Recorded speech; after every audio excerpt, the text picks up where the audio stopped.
try to keep a really big secret. In my family, I am the person that cannot keep secrets. If I buy someone a gift, I start dropping hints. You won't believe what I got you. You're going to be so excited about it. And then I get so excited, I give them the gift before the real birthday, and I have to buy another gift when the actual day comes along. So my kids always end up with two. Now, I may not be a great secret keeper, but I love helping people.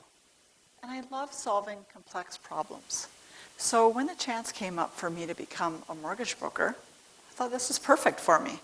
I went to school, I studied, I wrote the exam, and I got ready to land at a brokerage. I started looking for places to interview. And I went to the first job interview. Imagine my surprise. They never asked me if I like helping people, if I like solving problems. They said, do you consider yourself to be an introvert or an extrovert? I'm a pretty honest person, so I said, I'm totally an introvert. Find me at home in my pajamas. And they looked at each other. They looked at me and they said, we're looking for extroverts for this position. We're not going to be able to hire you. Well, dang, that kind of sucks. But there's other opportunities. So I went on and found some other brokerages, and I went to another interview.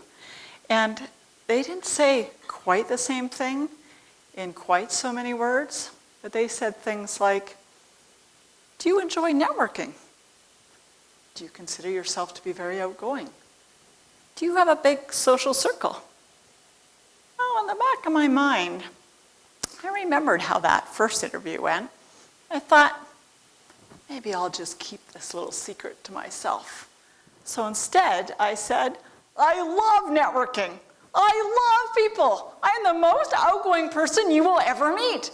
And I put my shoulders back, I put a smile on my face, and I shone like the extrovert they needed me to be. And for the next few months, I continued to do very extroverty things. I went to networking events, I shook lots of hands, I expanded my social circle. On the outside, I was getting bigger and bigger and bigger. But on the inside, I was feeling smaller and smaller and smaller. I was tired. I was burnt out. I was snapping at people that I was usually patient with. When my kids came home at the end of the day and they wanted to talk to me, I don't have time for you. And worse than that, my business was not thriving, wasn't going well. I remember the day that I realized that this really wasn't going to work for me. This needed to change. I had gone to yet another networking event. I had done all the things. I shook people's hands. I talked to people. I got business cards. I came home at the end of the night and I opened up my purse and I was like, yeah, look at all the cards I have. I'm doing so good. And I took these cards out, and as I'm looking at them, I'm thinking, I don't know any of these people. I didn't make a real connection to any of them. I'll throw them out. And as I throw them out, oh my goodness, if I'm throwing out their cards, they're throwing out my cards. Nothing that I had done that day is going to have any value for my business. So I had to do a little bit of soul searching. Thankfully, there's some people in my industry that put themselves out there as mentors that are really successful, that are willing to share their knowledge. And so I called up the first one and I said, can you help me? What am I doing wrong? Do I need to buy some leads? Do I need to market myself differently? What is the problem here? And she said, Monica, there is one secret to being successful in this industry. You have to be yourself. Didn't like that answer. Kind of ticked me off. I was like, Monica, be yourself. That's what teachers used to tell me in elementary school. It was not helpful in elementary school, and I didn't think it was really going to help me build my business. But because I'm kind of a deep thinker, I let these thoughts kind of percolate away in my brain.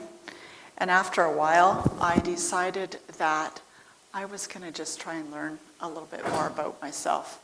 So I went online, took some personality quizzes, confirmed that yes, indeed, Monica is an introvert. Also confirmed that introverts can do extroverty things. In fact, sometimes we're pretty good at it. As a speaker, as a podcast host, I meet people all the time that are great speakers that are introverts because we love talking about things that we're passionate and excited about. I also found out that we're great listeners, really good at creativity, solving problems, thinking deeply. And I learned that there are actual differences between the brains of introverts and extroverts. Introverts actually have more sensitive dopamine receptors, which means that they are more quickly overstimulated in social situations. Extroverts, on the other hand, are a little less sensitive, so they're constantly seeking more dopamine. They're always looking for new social situations. I also found out about another chemical called acetylcholine, and what that does is it makes us feel good when we're quiet, when we're calm, when we're introspective, when we're sitting on a couch in our PJs reading a good book. Acetylcholine makes us feel amazing.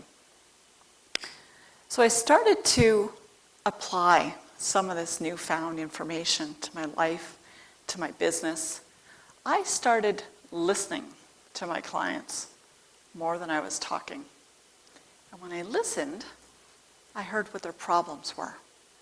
When I found out what their problems were, I could go away, think quietly, find solutions. And let me tell you, everybody loves it when you find solutions. My business started to improve.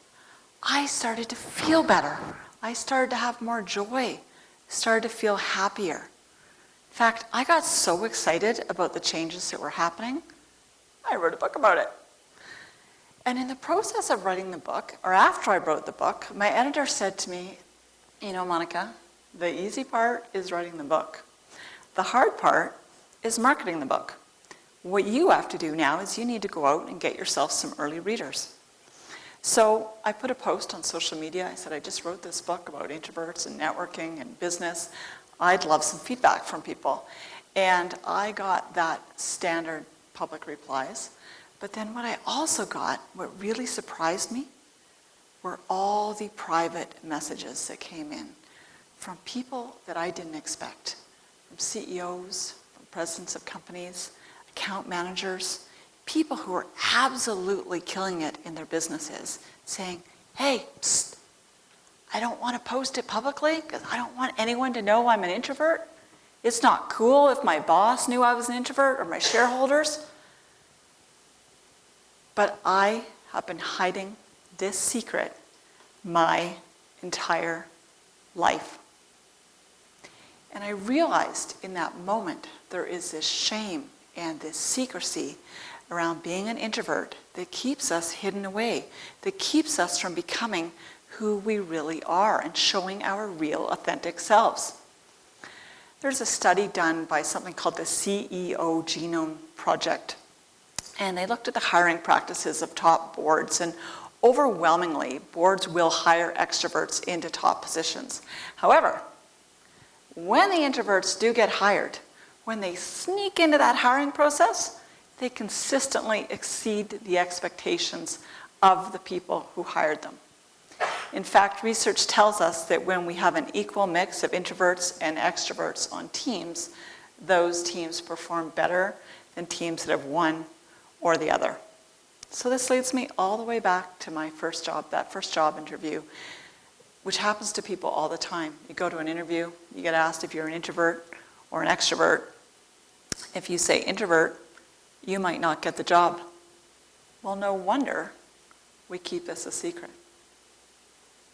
So here's my ask for you. If you're an introvert, if you are a successful introvert who is doing amazing things in the world, don't keep it a secret.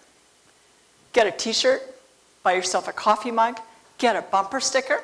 Say it louder for all the people in the back. I am an introvert and I am freaking killing it. To close, I'd like to leave you with the words of Carl Jung. The privilege of a lifetime is to become who you really are.